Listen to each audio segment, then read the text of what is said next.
every minute with the fever dreams. I push a mind to a limit where it needs to be. I work blind, got vision I don't need to see. I'm picking mind over matter, I believe in me. I need to find more hours in the day to breathe. Need to find more power in the way I be. And when my mind turns sour with the painful scenes, I need to scream out like Rocky. You know I leave them all hating like a hobby. I'm out here making moves like a lobby. And if you ain't with me, it's your loss. See, I got my mind on the facts. I'm a python, grab what I like real fast. Took until I have everything I attack, everything that I lack, everything that I want, and I see, matter of fact. 'Cause I'm my own worst enemy.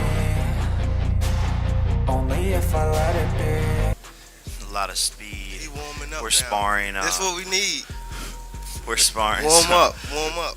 Some I know 8-year-olds. I got the 8-year-olds in there.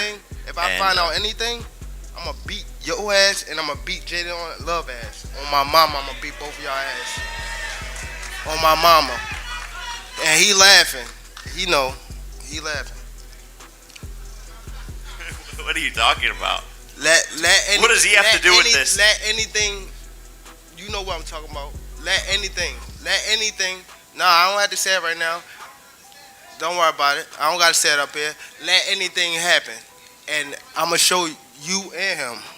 3 minutes ago, Gervonta Davis slapped Jake Paul, but the reality is Tank already sounds insecure. He hides behind excuses, calling Jake a smaller man narrative flipped. Jake's presence alone rattles him, proving Paul owns the spotlight, not Davis.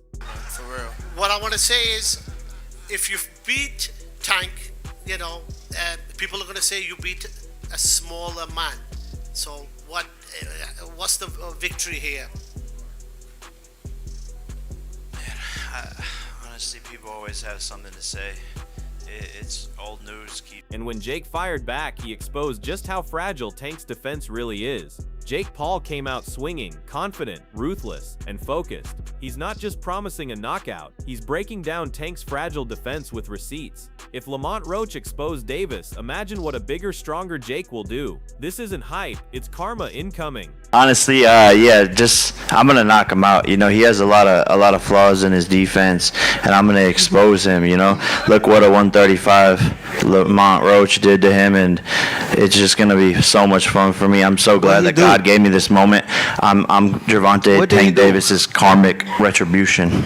Jake Paul towering over Tank showed the ridiculous size difference. He didn't just measure him up, he toyed with him. That casual energy proves Jake isn't phased. Tank might slap, but Jake treats him like a child out of his depth.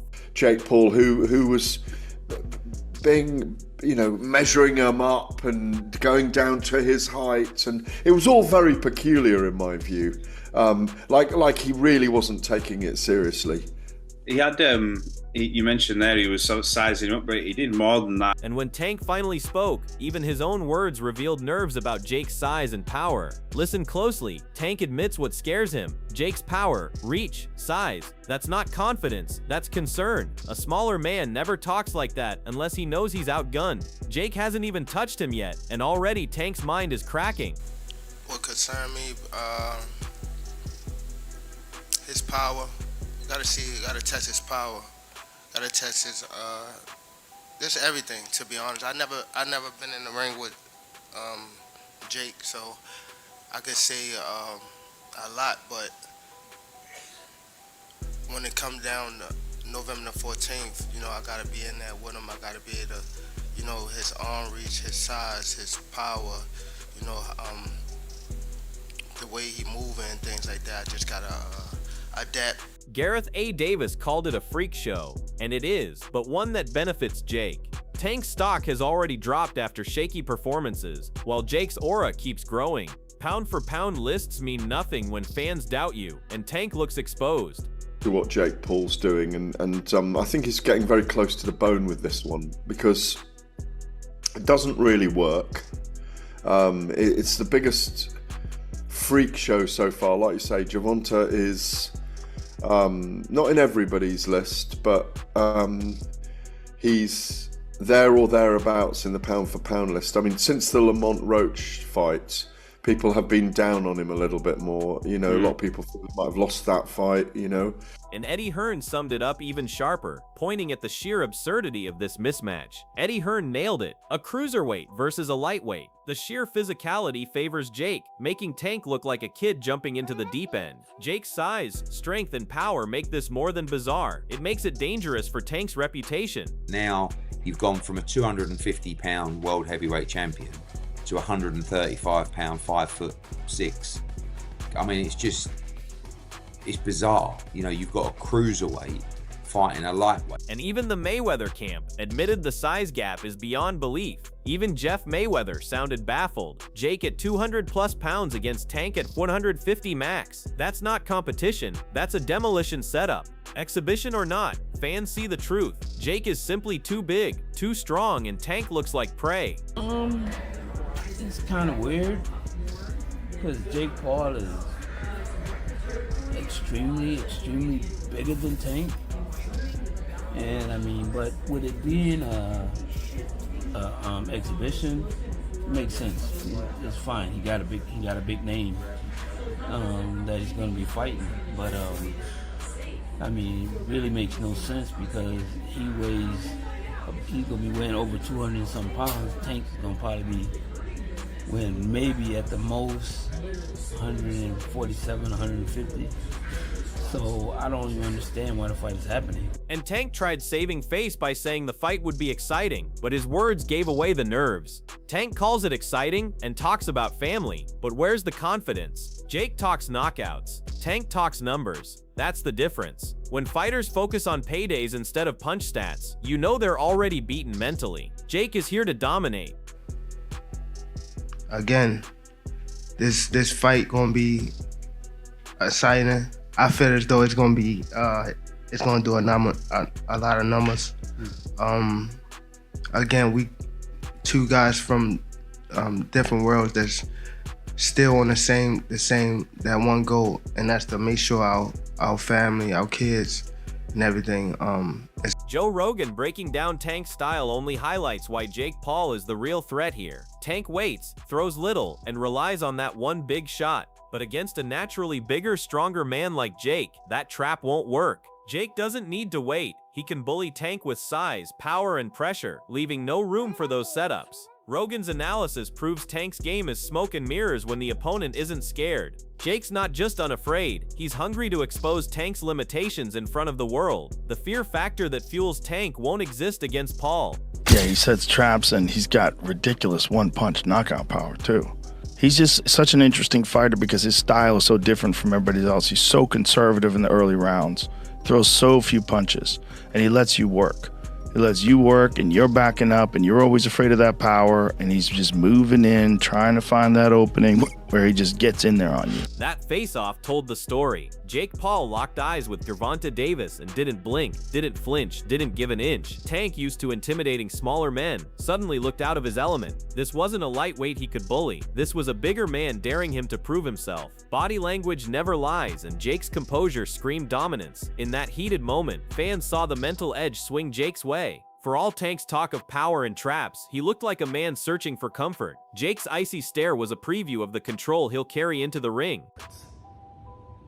Tank Davis, in that stare down, he didn't show fear as much as he showed a dog, maybe a very uncomfortable dog that you think is cornered, and that's when he's at his most dangerous.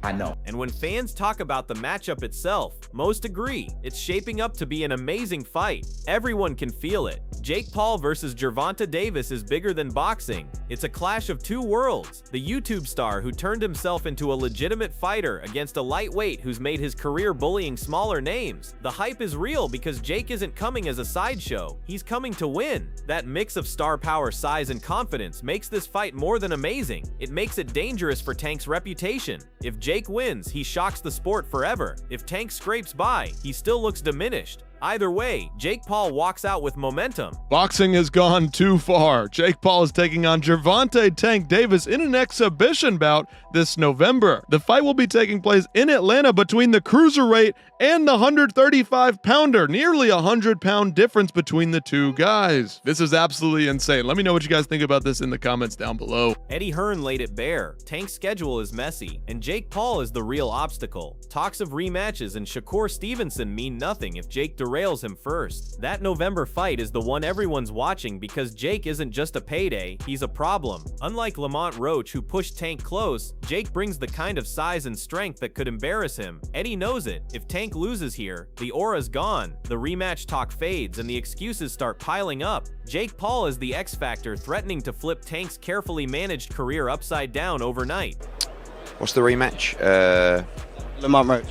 I don't know if he'll still fight Lamont Roach. I know he's fighting Jake Paul in November, and then maybe Shakur after that. Thank you, Eddie. Thanks. And that's why the next exchanges about Jake's heart and engine matter more than anything else. Eddie Hearn nailed the reality. Jake Paul has already earned respect by stepping into boxing's toughest world, while Gervonta hides behind excuses and weak matchmaking. Eddie praised Jake's courage, noting the real question isn't about skills alone, but heart and engine. And Jake's proven he has both. Training relentlessly, taking risks, and chasing challenges bigger than himself.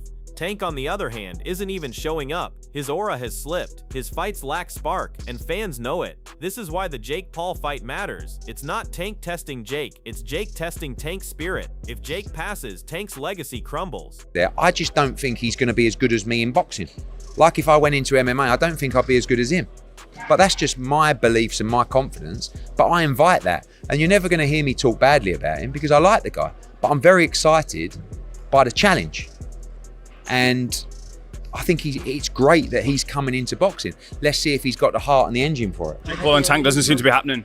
I saw that. I mean, I don't know. I mean, I worry about those fights involving Tank anyway, because how can you put the plans together for an event of that magnitude not knowing what's what? So, yeah, I've not spoke to Nikita or heard from Jake Paul, but I just saw the reports earlier. Eddie Hearn calling Jake Paul average after 1 minute only fuels the fire. Jake thrives on doubt. Every critic who's dismissed him has ended up watching him level up. The truth is, Jake's beaten real names, carried real weight, and taken real risks, while Tank Davis has stayed in his comfort zone. Jake's ceiling is still unknown, and that's what scares people most. Tank relies on reputation, Jake builds his. And now, as the fight draws closer, one man is surging with momentum, and the other looks nervous and cornered. Jake Paul isn't average. He's the wild card Tank can't control. I beat him in 1 minute. How do you even assess how good I was? Well, because I said I didn't know. And actually, but you called me average after you 1 minute. But you called me after 1 minute of my first professional fight. No, but you're still average. You're not. That's not true. I just beat a 5-time world champion. A UFC. You don't even know. You don't know my ability though. That's true. That's true. You don't. I don't know where you might go. I just give you where I think you're at, which I'm entitled to, which is average. Average is very complimentary to you.